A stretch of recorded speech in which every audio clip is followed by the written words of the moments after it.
હિન્દુ ધર્મમાં દરેક તહેવારનું પોતાનું મહત્વ હોય છે. હિન્દુ ધર્મમાં દરેક તહેવાર ખૂબ જ ખાસ માનવામાં આવે છે. દરેક તહેવાર ખૂબ જ ધામધૂમથી ઉજવવામાં આવે છે. એટલું જ નહીં, દરેક તહેવારની પોતાની માન્યતા અને પોતાની વિશેષતા હોય છે. સનાતન ધર્મમાં દરેક ઉપવાસ પણ સંપૂર્ણ નિયમો સાથે ઉજવવામાં આવે છે.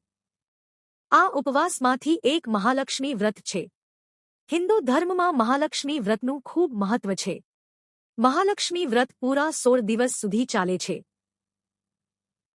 ધાર્મિક ગ્રંથો અનુસાર શ્રાદ્ધ પક્ષની અષ્ટમી તિથિ ખૂબ જ ખાસ છે, કારણ કે આ દિવસે 16 દિવસનો મહાલક્ષ્મી વ્રત સમાપ્ત થાય છે. મહાલક્ષ્મી વ્રતમાં હાથી પર બેઠેલી દેવી મહાલક્ષ્મીની પૂજા સંપૂર્ણ વિધિઓ સાથે કરવામાં આવે છે. આ કારણોસર આ વ્રતને હાથી અષ્ટમી અથવા હાથી પૂજન તરીકે પણ ઓળખવામાં આવે છે.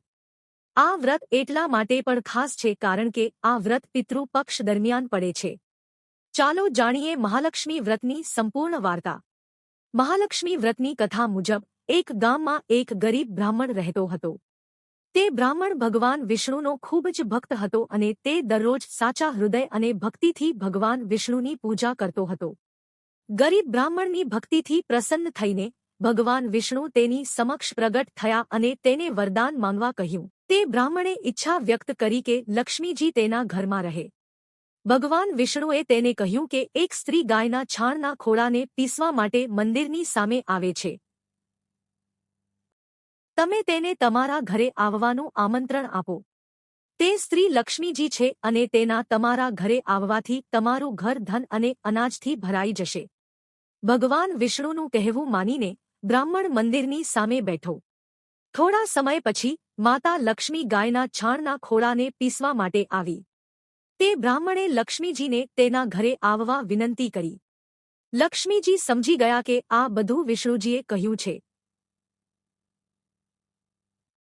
પછી તેણીએ બ્રાહ્મણને આખા 16 દિવસ સુધી મહાલક્ષ્મી વ્રત રાખવા કહ્યું. પછી 16મા દિવસે ચંદ્રને અર્ઘ્ય અર્પણ કર્યા પછી જ તેની બધી ઈચ્છાઓ પૂર્ણ થશે. ગરીબ બ્રાહ્મણે લક્ષ્મીજીનું પાલન કર્યું અને વિધિ મુજબ 16 દિવસ સુધી મહાલક્ષ્મીનું વ્રત રાખ્યું. પછી 16મા દિવસે તેણે ચંદ્રને જળ ચઢાવ્યું અને પોતાની ઈચ્છા માંગી. મહાલક્ષ્મી વ્રતને કારણે લક્ષ્મીજીએ તેની ઈચ્છા પૂર્ણ કરી અને તેનું ઘર ધન અને અનાજથી ભરી દીધું. ચાલો જાણીએ મહાલક્ષ્મી વ્રતની સંપૂર્ણ પૂજા પદ્ધતિ.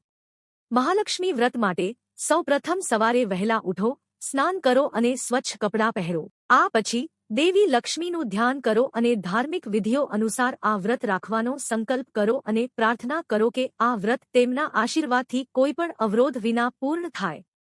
આ પછી ઘરના ઉત્તર પૂર્વ ખૂણામાં દેવી મહાલક્ષ્મીની મૂર્તિ અથવા તેમનું ચિત્ર સ્થાપિત કરો. સ્થાપન કરતી વખતે ચોકી અથવા ટેબલ પર પીળા રંગની સાદડી ફેલાવો અને તેના પર મૂર્તિ સ્થાપિત કરો.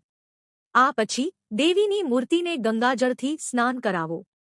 આ પછી મૂર્તિ પર રોલી, ચંદન, કેસર, હળદર વગેરેથી તિલક લગાવો.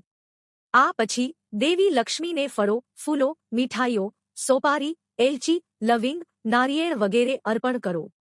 આ પછી આરતી કરો અને આખા ઘરમાં પ્રસાદ વહેંચો.